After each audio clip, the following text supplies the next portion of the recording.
Hey, and welcome back to Slick Willy Fly. So today I'm doing a little bit of celebrating. Yesterday I won a fishing tournament. I won a pike fishing tournament using this fly right here, which we're going to make in this video. This one's a little banged up right now because it caught a bunch of fish yesterday. The pike tore this thing up, but that's fine. We're going to tie an olive because I used the yellow and the olive predominantly and won this tournament. Now, this isn't a world-class tournament, but it's a fun tournament. There's a lot of people who are, okay, maybe we call them weekend warriors, but these are people who can fish. And a lot of pike were caught, and I ended up with the largest pike and the most pike, and my boat, me and my buddy we won the overall boat prize with 25 fish. So we had a great day. Lost as many fish as we caught. We should have done better. We were not great anglers yesterday, but we were good enough to win a prize. So I'll be right back, and we're gonna tie. I'm gonna call this my Pike Baitfish Fly. All right. So what I got in the vise. This is a size 4 stainless steel hook. I'm sorry, size 4.0 stainless steel hook. And I enjoy using stainless steel when I'm making these kind of flies. Yesterday I was in brackish water, so stainless steel was the right choice. But it doesn't matter whether I'm fishing a lake or fishing a river, because this hook will be a little bit heavier and help the fly sink a little bit. So what I'm going to start with is a little bit of lead thread, because I do want the fly to do a little bit of sinking. Yesterday I was fishing this fly in between, I'd say, anywhere from 3 to 5 feet of water. And it was sinking. It wasn't sinking quite as fast as I had originally thought it would, which ended up working great for us because it was a little bit more of a slow sink. So we were able to work the water column just the way we wanted to. So I'm going to do the exact same thing I did yesterday. So I put a little bit of lead thread on my hook, and now I'm going to start a little bit of olive color thread. And again, I have said this so many times, the thread color, you can use any thread color you like. It doesn't much matter. A lot of times you'll see me use white, because then I can change my mind what color I want in the head, and I can just take a marker and turn that white to pretty much any color I like. So another step that you haven't seen me do in a little while, because I haven't had it, but now I do, finally made it to the store, and I got my Zap-A-Gap. So we're gonna put a little drop of Zap on this, as you all know I like to do, because I don't like the materials to ever spin. So I'm gonna give this a second just to set up, and I'm gonna have a sip of my cocktail, and I'll be right back. All right, so welcome back. So I've given this a second or two to set up. Still enjoying my cocktail.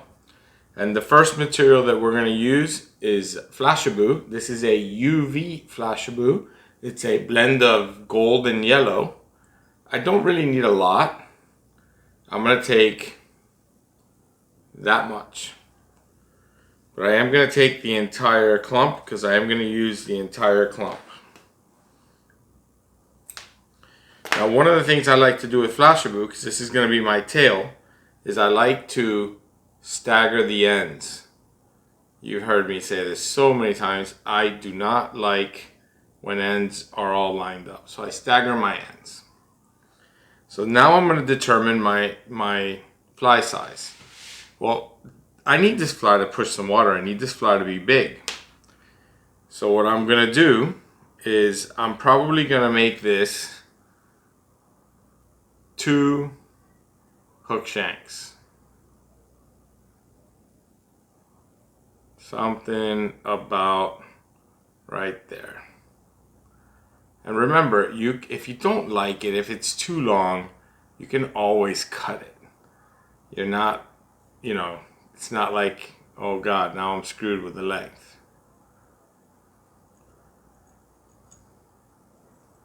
So I'm going to do 2 wraps, just like every other material that I put on a hook. I'm going to make sure that I like that. I'm going to pull it tight and wrap it a few more times, nice and tight, locking it in. And now what I'm going to do is I'm going to use my thread to kind of help me make the length good. So I need to go up the shank a little farther.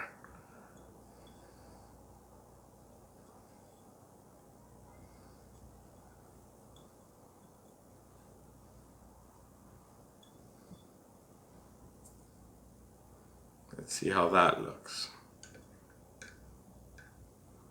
I like it. Now I'm starting to get somewhere. I'm gonna go just a hair farther. Sometimes you want to have 3 hands. All right. I think this is gonna be the winner.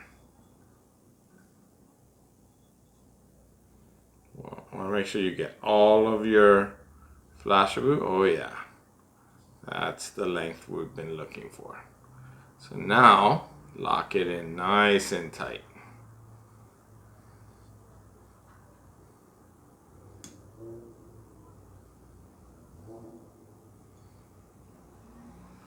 So I'm going to take 1 wrap under, and then I'm going to get my thread out of the way.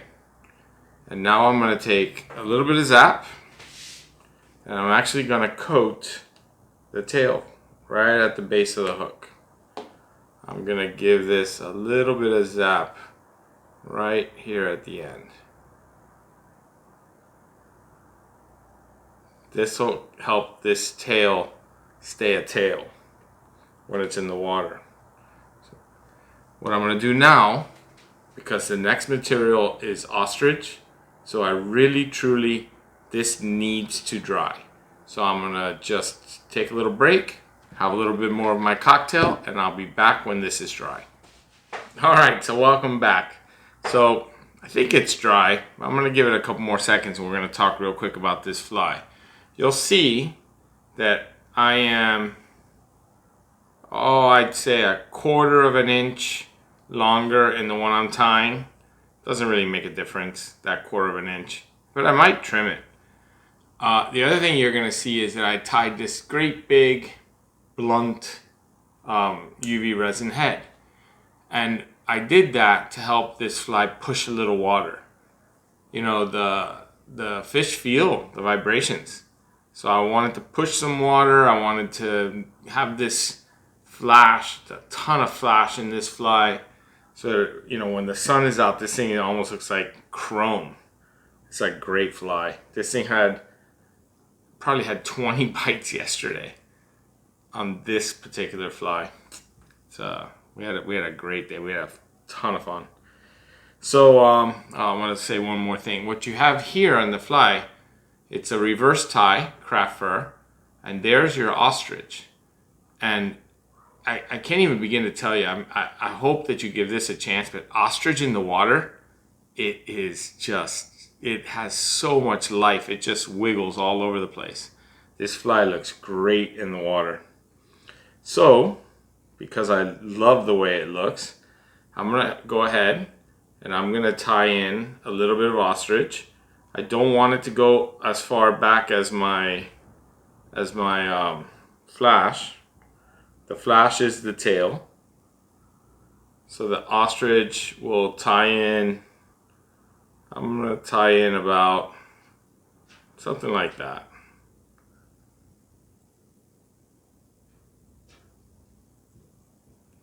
I'm gonna do my best to keep the ostrich on the top portion of the fly.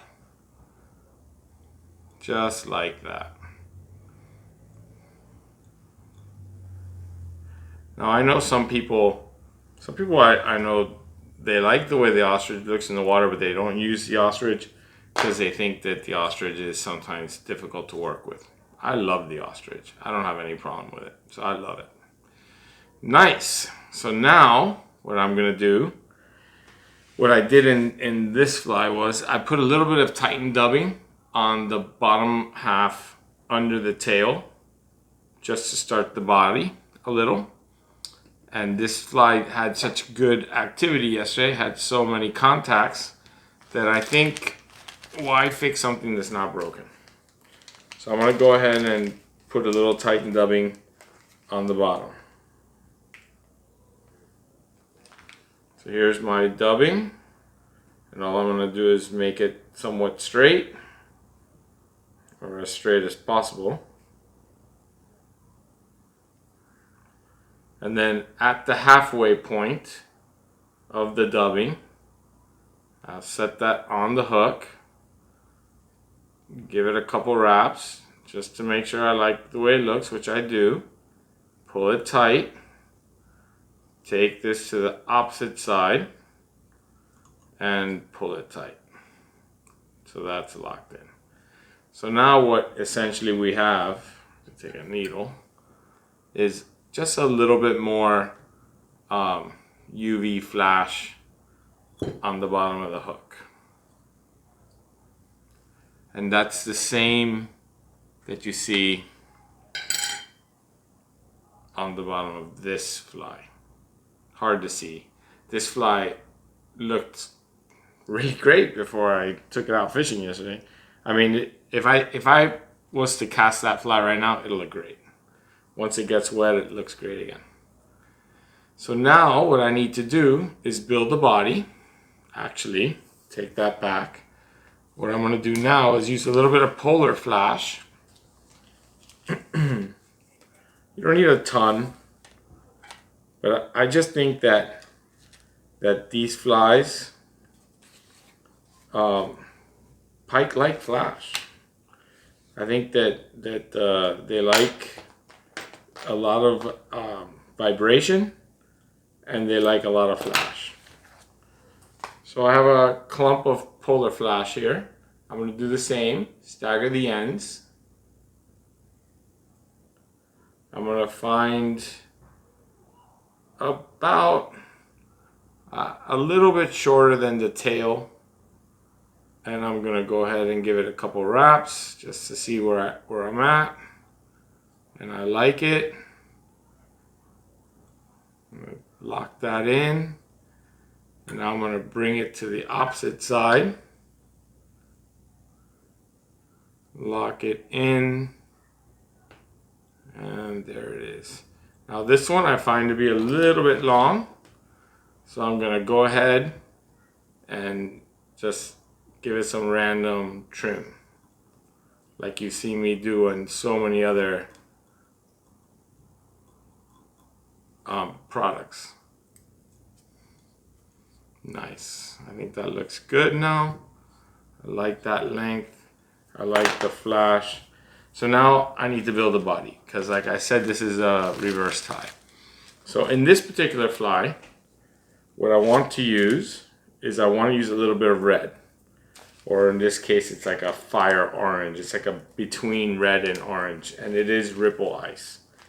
And I have found when I pike fish that pike really like these reddish orange kind of crankbaits. I'm not saying that I'm making a crankbait, but when the color works, it's silly to not use the color. So a lot of times that's what I do. A lot of times I'll go on a website and I'll see what color, you know, Yuzuri is making their lures, and that will help me come up with some color patterns. So I'm just going to tie in this dubbing. I'm going to bring my thread forward. I go ahead and use the rotary function.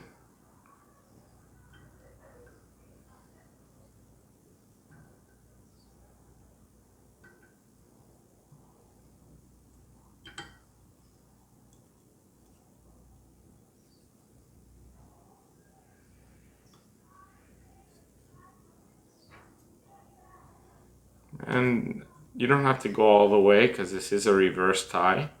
So I'm going to go to about there. And I'm going to take my thread and lock this in.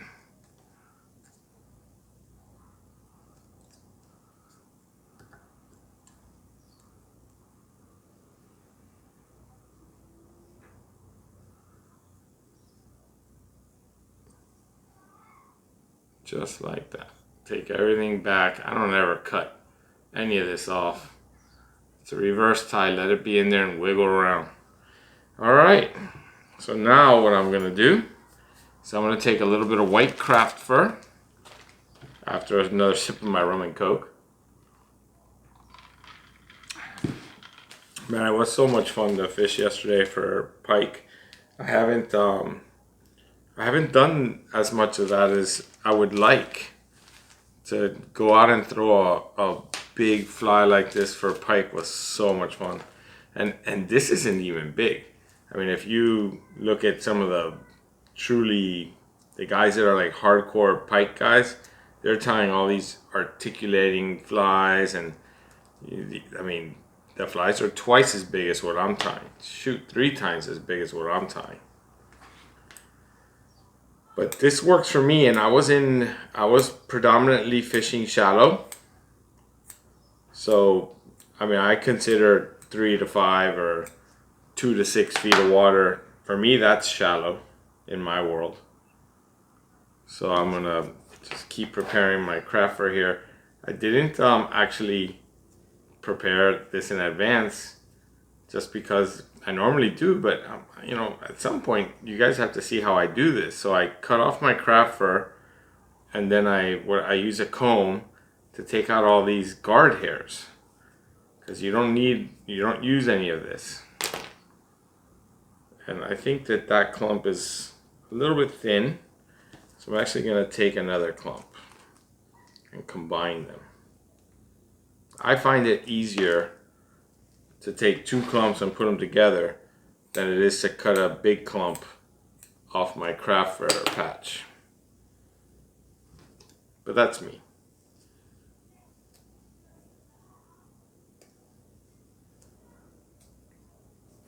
It's amazing how much fluff is in this, and all that's going to do is not make your fly swim very good. So now I have my decent clump here of craft fur, and what I'm going to do, the length doesn't really matter. There's no way that this can get to the tail. So I'm just going to use the majority of it, and this will be the overall length of the craft fur for both top and bottom. So I'm going to do 2 wraps, make sure that I'm sitting just on the bottom, pull it tight, lock it in, give that tag end a twist, and carefully remove the tag.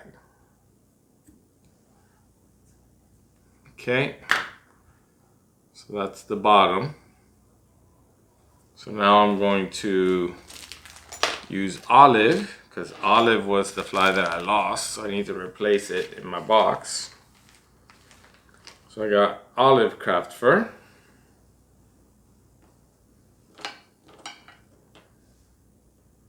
We do the same exact thing.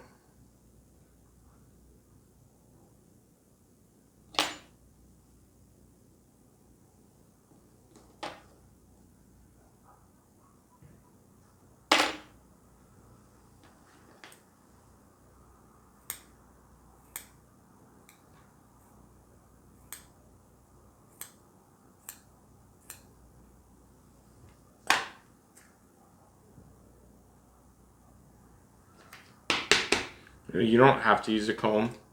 A lot of people will manage to do this with just their fingers. I think I get a lot more of this guard hair out with a comb.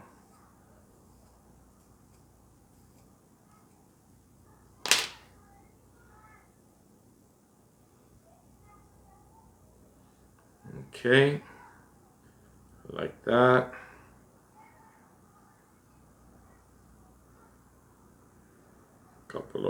little hairs there. Bring them into the fold a little. All right. So now I have my white as a guide.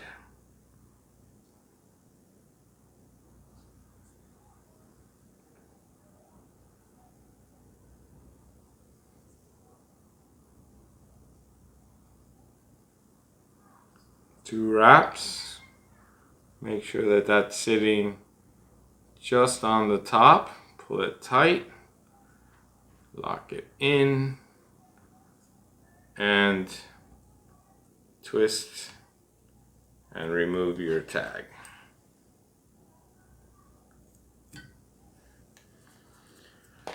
So now you've heard me say 100 times that you need to bring the thread all the way forward when you do a reverse tie. Except there is no all the way forward in this tie. You have no bead, you have no dumbbell eyes. So what I do is I imagine where I'm going to start building my head, and then I bring my thread to that point.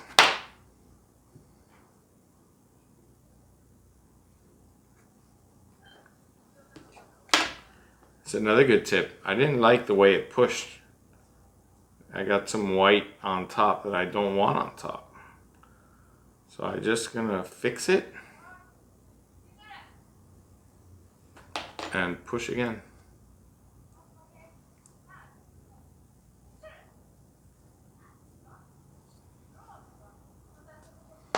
I want the olive green to be olive green on top. But that I'm happy with. So now I'm going to pull my thread forward.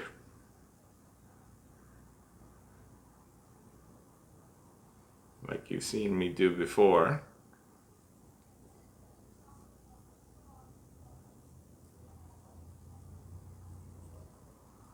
And I'm going to lock in the craft fur.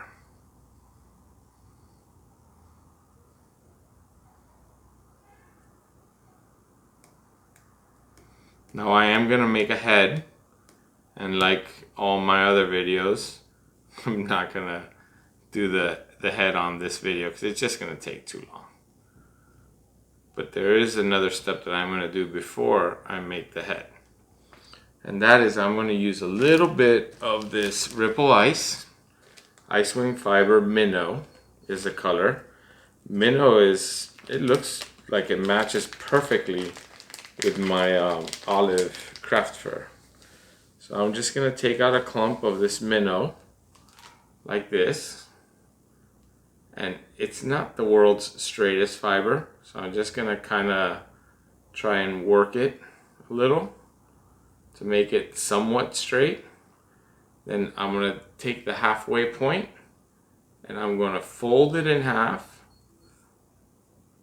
because this will help me keep it on the hook. And I want to tie this so that it sits right on top of the olive.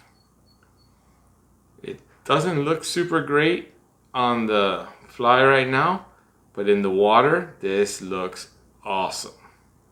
And it's just that little bit of flash that I think makes all the difference when you're talking about whether you're getting bites or not.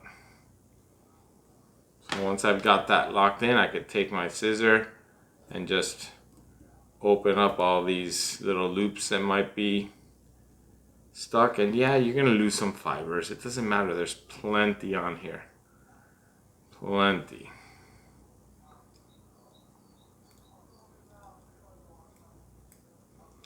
So now this fly is ready to make a head. I'm just going to try and clean up some of the white that's showing, because it'll show when I make my head.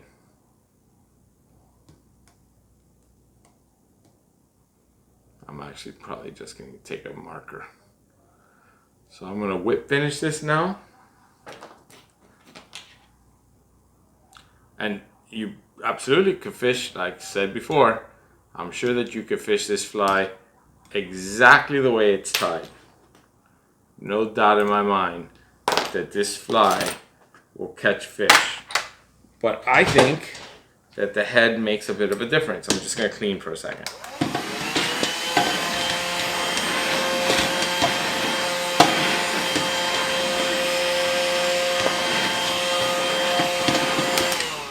I think that the head makes this fly just a little bit better. I'll put this fly in the water and shape it a little bit more. Might trim a little bit more of this polar flash. In fact, I'm going to. When I trim the polar flash, I don't want to cut it off. So I'll come from under and just, because now it's very random. But I like that. I like that better. I like the length of this fly. You know, pike are vicious. So I'm going to go ahead and stop the video right now. And then I'm going to come back with what the head looks like. It's going to be basically just like this. And I promise one day we will make a video with just doing heads. But I'll be right back. Alright, so welcome back. So there it is with a head. And I clearly think this looks much better. And you see how nice and fresh this one looks as opposed to the killer. But both are good flies. I had a lot of hits on both of these yesterday. I lost this one. So now I have it back in my box. And I love it. I think this is a great fly. It's going to have a little bit of a slow sink to it. I think that this big head is going to push some water. That's cool. Anyway, I hope you like it. I hope you use the fly with the kind of success that I had. You know, I'm not trying to say that I'm the world's greatest fly fishing pike fisherman because I won one little tournament. All I'm trying to say is that they catch fish. So, you know, go out and have some fun and catch some pike. Thank you for watching. Thank you for hitting the like and subscribe so you don't miss any future videos. And see you on the next video with a cocktail.